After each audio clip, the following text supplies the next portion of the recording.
Magnus Carlsen, aka Magnificent Carl Cumberbandson, is back at the board. He's in Malmo, Sweden, beautiful hotel, playing in a classical chess tournament. What is going on? It's called the TP Siegmund tournament. Strong field. We got Nodebek there and Arjun as well. Round one, that's Magnus's opponent, getting hit with the king prawn, best by test. What a pleasure it is to see him back. OTB, long time control. Has he still got it? Is he rusty? We're about to find out. Let's have a big fight.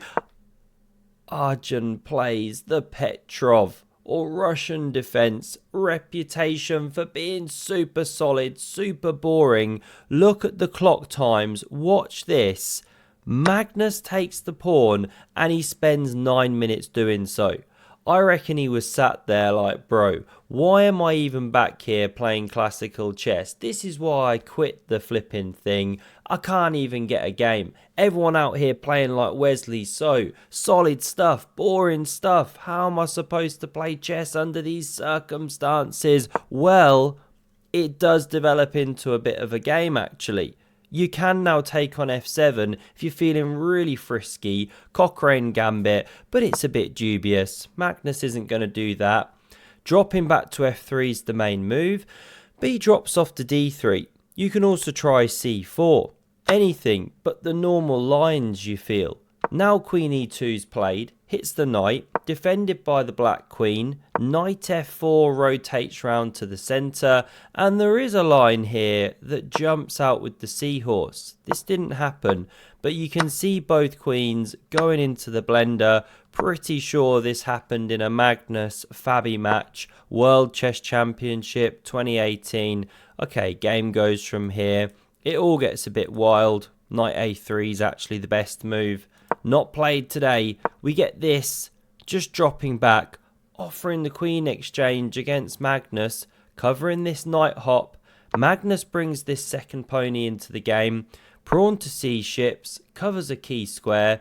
d4's on the board here, and there they go. Queens in the blender. Magnus Carlsen, surely he's gonna squeeze your kahunas now in this endgame. Watch this, bishop f5. Magnus goes here. Has he just blundered, ruined his pawn structure? Well, no. He recaptures with the knight, of course. This one now sides into the game on the edge of the board. Very stinky usually, but okay, it's the top engine move. Clearly they've had this before. Home cooking right. Could re-enter the game like this one day, let's say, maybe, or support d5. Maybe hop if you ever move this guy. But not at the moment. f3's on the board. Cover this one's hops, make some room for the king. King d7. Both players castling manually here to an extent. The bishop now tucks in. Banana hammock built. Obviously Magnus pushes the rook pawn like a boss. And would you believe it? He starts doing his magic in just a moment. h5. Knight e2 dropping back. Best move, looking to unleash these pawns soon, opening the bishop as well. And now the best move for black, knight d5. Powerful, central square, and if you ever chase it back, well, it finds a home here and then here. And there's a lot of pressure on the centre. But Arjun doesn't do that. He plays the very dubious bishop h6. Now, yes, you're trading pieces down against the goat of chess, but you're putting your rook on a horrible square. You've gotten rid of white's slightly passive bishop for your quite active one down the diagonal. Who's this really favouring? Magnus. And before you can say, show me your morning hair, Magnus Carlsen gains that space and it's Arjun under fire. The knight now looking clumsy. This pawn serving as a hook. It drops back to c7, but Magnus cracks on with this excellent pawn push. And if you try and win that one, takes, the second rook joins the attack. No a6, or of course you smash it off, win the undefended rook. We start to see the clumsiness of the rook on h6. And if instead of defending that knight, you move it, whoops, whose move is it? Move it, then the pawn collapses. This is really good for white. Also covering with the king, clearly not working. Something like this, if takes, takes. If takes, then c4. None of it works. So, pawn not touched. We see rook h8 entering where it should have been before.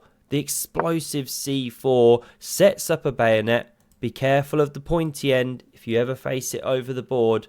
Knight e6 puts on the pressure in the centre here. Rook a b1. c5 now from Arjun.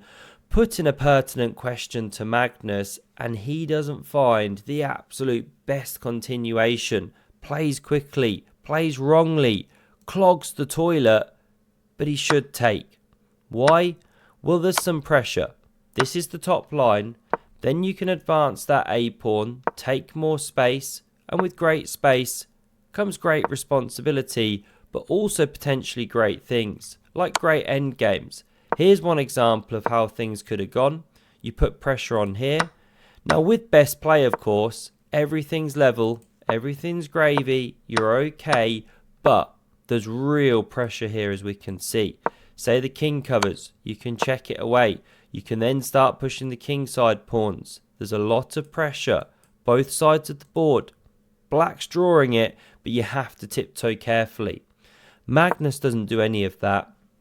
He plays the move, pawn to d5, very unsatisfactory, blocking everything up. Yes, he gains a lot of space over there on the queen side, the left side, but everything's now blocked up.